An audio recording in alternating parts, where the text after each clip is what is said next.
มึงดูเก็บทานเก็บทานแล้วเฮ็ดยังอีกบัดนี่เก็บทานตอนนอนทานตอนนอนน้องนอนเก็บทานตอนน้องนอนเนาะก็เก่งแท้เอาน้องก็เป็นเฮ้ยจีพึ่งแก่เบิกมันเพิ่มรอดแต่เอาพึ่งแบบห้ามไปเอาพึ่งพมีอะไรยังว่าเอาเพื่อคอยบอกเกิดความในใจเนาะคอยนั่งดูไทยจะบอกคนวันอะไรฮะจะบอกว่าบอลเขาดูดพุ่นเนอไปห้างกระทำเขาว่าพมีฮันเห็นเขาอยู่หันถ้าเงินเช่นนั้นไปฮันเห็นเนาะโอ้โหจะอุจมะนะอุจมะนะบ่อันเฮาไปเฮาว่าไผมาไขหัวข่อยเขาว่าสิแหละเห็นแต่ห้อยรถไถปัดพื้นข่อยพัดบกกว่าในเฮือนข่อยนี่ไผมาแก่เอาไม้ข่อยว่าเล็กนั่นแหละเนาะแนวใส่อันเอาไว้คักแน่ใส่มาคักแน่ได้เฮาแปลกไผมาหลักพื้นข่อยอยู่ในเฮือนนี่ข่อยว่าสิแหละ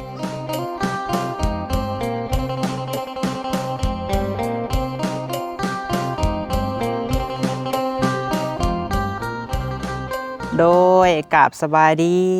สวัสดีพ่อแม่พี่น้องเบิดสุขุสุคนเด้อป้าลุงเอ้ย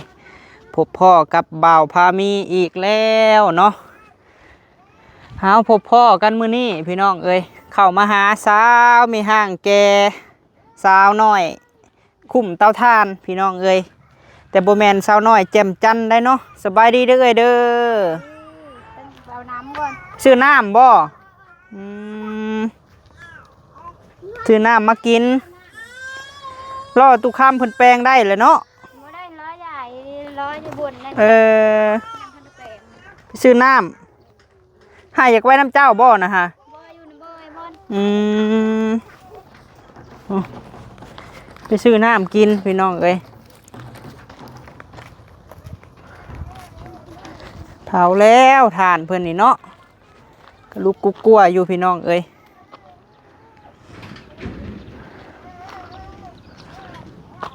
เพิ่นก็เฮ็ดเป็นได้ทานเตาบักใหญ่พี่น้องเอ้ย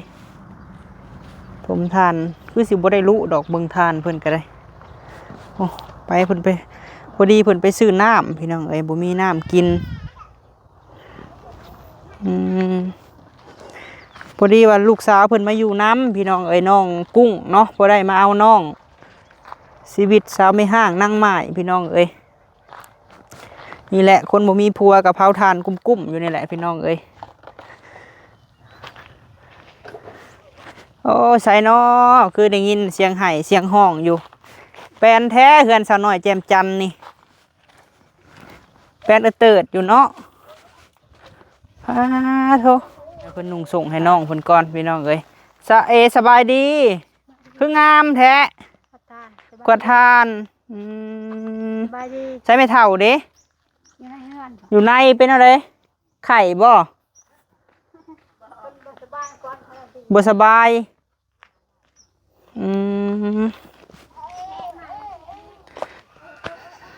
ให้น้องกุ้งใส่ส่งให้ทางน้องเหนียวก่อนพี่น้องเอ้ยมาคุมเตาถ่านคือเก่ามื้อนี้เนาะได้แล้วบ่อีหล่ะให้ส่งให้น้องแล้วหรือบ่พี่น้องเอ้ยเนาะป้าโธ่สบายดีอีหล่ะโดยเอาน้องบ่อีหล่ะแม่ไปซื้อน้ำเอาน้องกินข้าวแล้วบ่อีหล่ะมื้อนี้ค่ะยังกินข้าวเที่ยงแล้วได้ยังกินข้าวเที่ยงวันนี้บอกป้าลุงมาด้วยล่ะกินไก่เบิ้งไอสิเอานี่ไม่ใส่ให้เจ้ามาอีหล่านั่งเบิ้งกล้องเด้อนะบ่าวสิถามเด้อเอาน้องนั่งมึงดูหาลูกลูกของเอ้ยน้อยพี่น้องเอ้ยเพิ่นมาเอาน้องเพิ่นแม่มาอะไรอยากมาน้ำบ่ลูกจะเอาน้องบ่เอาเป็นเฉยเนาะปีนมาเบิ่งกล้องอ้ายพี่เด้อลูกเด้อปีนมาเบิ่งอ้ายพี่ไอ้กำบ่ได้อยากมาบ่ไอ้กำค่ะเจ้าอยากมานะแม่มาเอาน้องติอีหล่าเฮ็ดยังแน่ซอยแม่ค่ะบอกป้าลุงด้วยแม่ตู้เพิ่นเบิ่งนี่บอกเพิ่นดูเก็บทาน เก็บทานแล้วเฮ็ดหยังอีกบัดนี่ เก็บทานตอนนอนนอน ต้มน้ำให้น้องเฮ็ดหยังเกาะ เก็บทานตอนนอนน้องนอน เก็บทานตอนน้องนอนเนาะคือเก่งแท้เอาน้องก็เป็นน้อยๆกับพี่น้องเอ้ยเพิ่นบ่ได้ให้เนาะอยู่น้ำเจ้ากันเนาะอีหล่ะเนาะ โดย เฮือนเสาไม่ห้างพี่น้องเอ้ยเนาะไม่ห้างลูกสองผู้มีก็ย่างเนาะอีหล่ะเนาะผู้มีแม่ตู้ซื้อให้น้ำซีอิ๊วไข่ย่างอยู่พี่น้องเอ้ยเครื่องครบเครื่องกินเพิ่นก็ย่างได้นั่งดีๆเด้อลูกเด้อส่งจะแตกดูกเด้อนั่งงามๆนั่งบ่งะใส่บ่าวเด้อ โดย ส่องแหงมักแบนพี่น้องเอ้ยคันว่านั่นเนาะถ้าได้หาน้องเหนียวนั่งเห็นบ่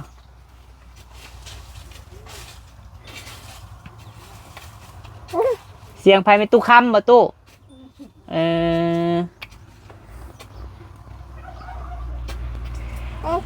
กุ้งระหว่างอยู่พี่ก็อยู่บ้านตัวได้ม่วนนี่ล่ะ ตาย อยู่บ้านเอาขึ้นมาจ้ะ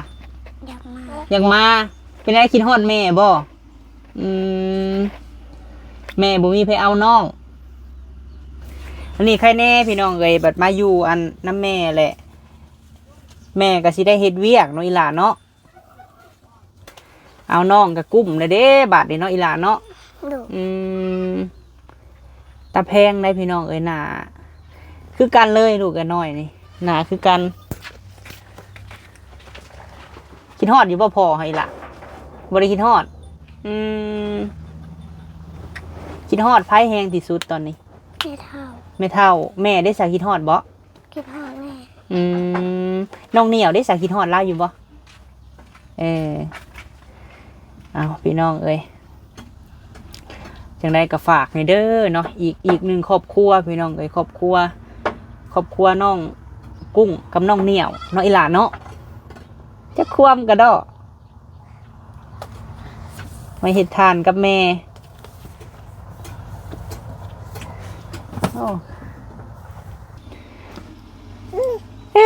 เอาน้องก็เป็นเก่งแท้อันนี้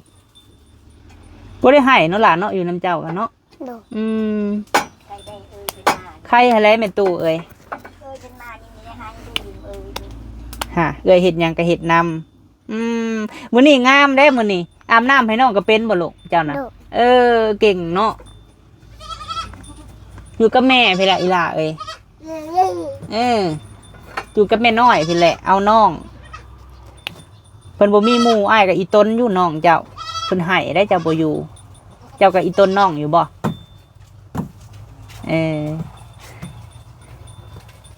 เอาซะพี่น้องเอ้ยให้น้องกุ้งเพิ่นเอาอันน้องเหนียวเพิ่นนอนก่อนเนาะอีหล่าบ่ต้องย่านนะบ่าวเด้อลูกเด้อ โดย ว้าวน้ำนะบ่าวเลยไผสิอันนั้นให้เพิ่นเอาน้องเพิ่นนอนก่อนนอนบ่อีหล่ะนอนบ่เอานอนไว้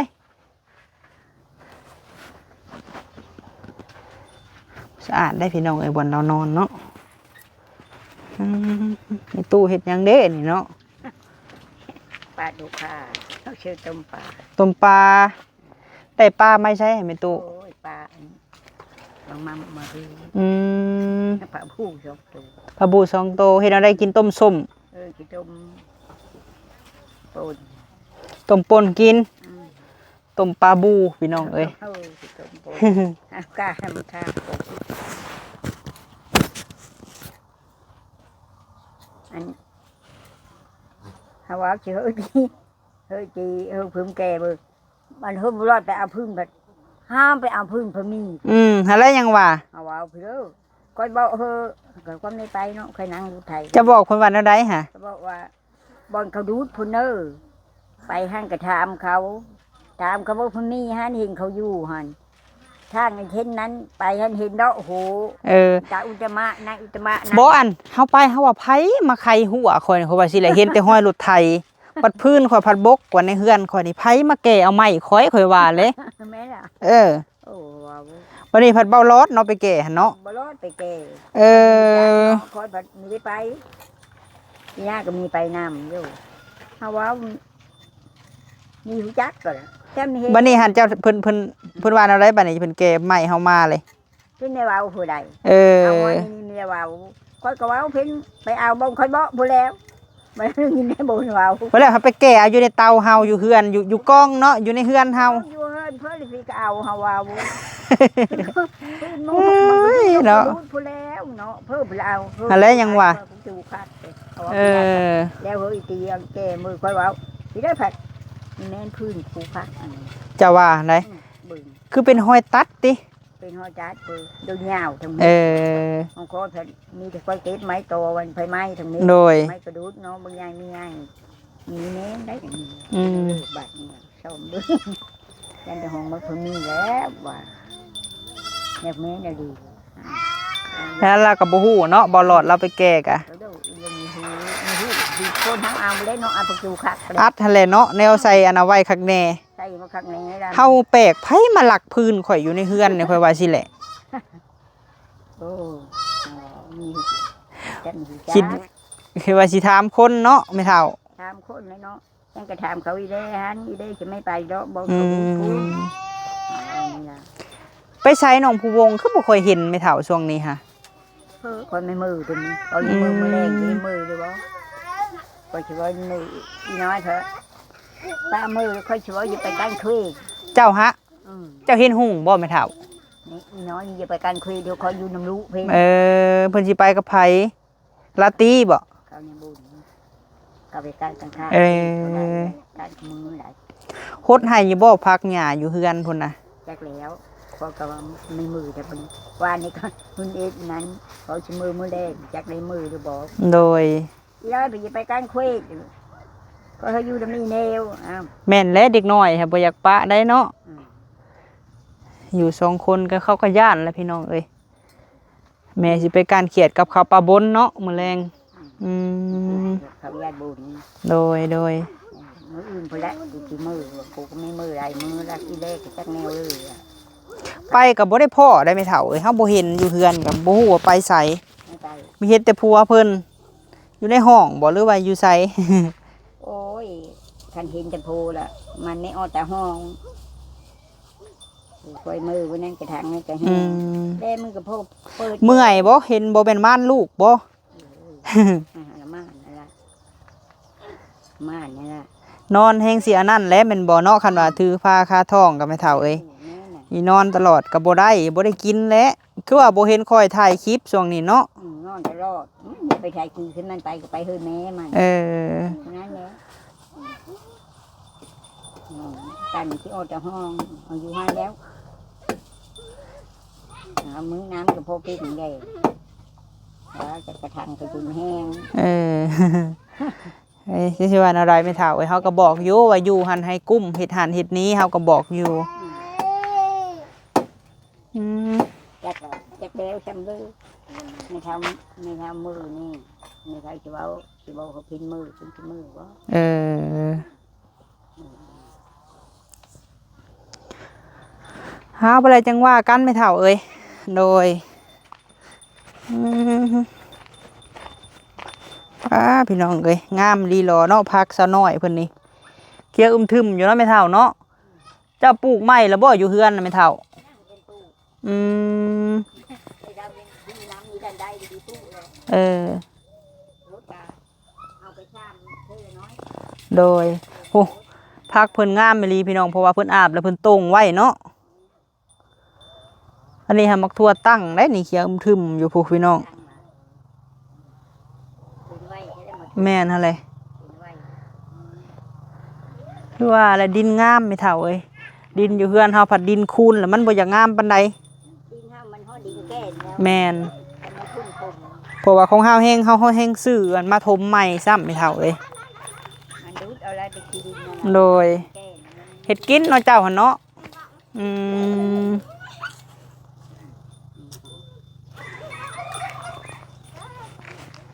ขึ้นอะไรเพื่อจีแก่แล้วแก่ไปมันยากไม่กูไปชี้ได้แด้บอกเพื่อนยากกระดอนมันมีแน่นได้มันก็สาดีไปไหมโตมัน เฮ็ดกินแรงเลยบ่แม่เท่า โอ้ยจีแกง ต้มไว้โตยามันหนาว เออ เทกินแดงเลย บ่ได้เอาน้องเนาะอีหล่าเนาะคันปล่อยแล้วก็ลิบลงน้องเลยน้ำแห้งหลายพี่น้องเอ้ย แม่น่ะไปผู้แล้ว แม่นหั่นแหละน้ำแห้งล้นน้องเพราะว่าเพิ่นปล่อยน้ำมาที่เทิงพุ่นพี่น้องเอ้ย เพิ่นมาใครได้มันมีผู้ดียิงในถ้าไปเอาละโง่ยโลดใครไม้หนึ่งมือ เอ้ยนาเก็บทานเป็นตู้บ่ได้เฮ็ดทานแล้วตู้คำมื้อนี้ให้แต่เอ้ยนาเฮ็ด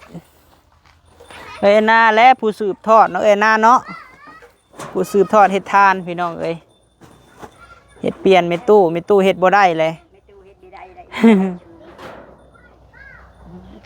ถ้าเป็นแดงเจ้านี่ฮักว่าพบ โดยเอาสาพี่น้องเอ้ยมากับพอดีพ่อเอ้ยน้อยเพิ่นไปซื้อน้ำเนาะเอากะอันมาอัปเดตให้แม่ตู้เพิ่นเบิ่งพี่น้องเอ้ยแม่ตู้เพิ่นอยากเบิ่งคลิปเอ้ยน้อยหลายมื้อแหละเอาฝากให้เด้อพี่น้องเด้อเนาะฝาก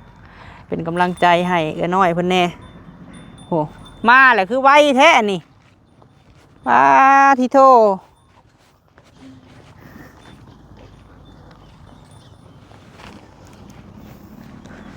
มาแต่ซื้อน้ำเลย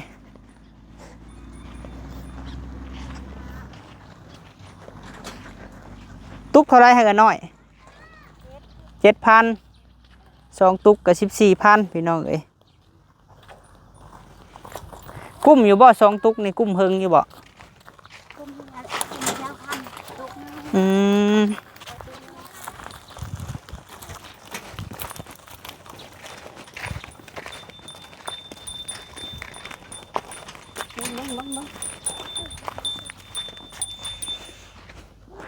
เฮาก็เข้ามาลิ้นน้ำเจ้าเอ้ยมาอัปเดตให้แม่ตู้เพิ่นเบิ่งสิได้จบคลิปก่อนพี่น้องเอ้ยโดยไปพบพ่อกันคลิปหน้าได้พี่น้องเด้อสำหรับคลิปนี้ฝากกดไลค์กดแชร์พี่น้องเอ้ยฝากเป็นกำลังใจให้เด้อพี่น้องเอ้ยขอบคุญขอบคุณสุขุสุคนเนาะสุหมองสุบอนปาลุงเอ้ยที่ฮักแพงบ่าวพามีเนาะโดยไปจังได้คลิปนี้ก็สิได้ขอจบคลิปก่อนพี่น้องเอ้ยโดยสบายดีเด้อพี่น้องเด้อ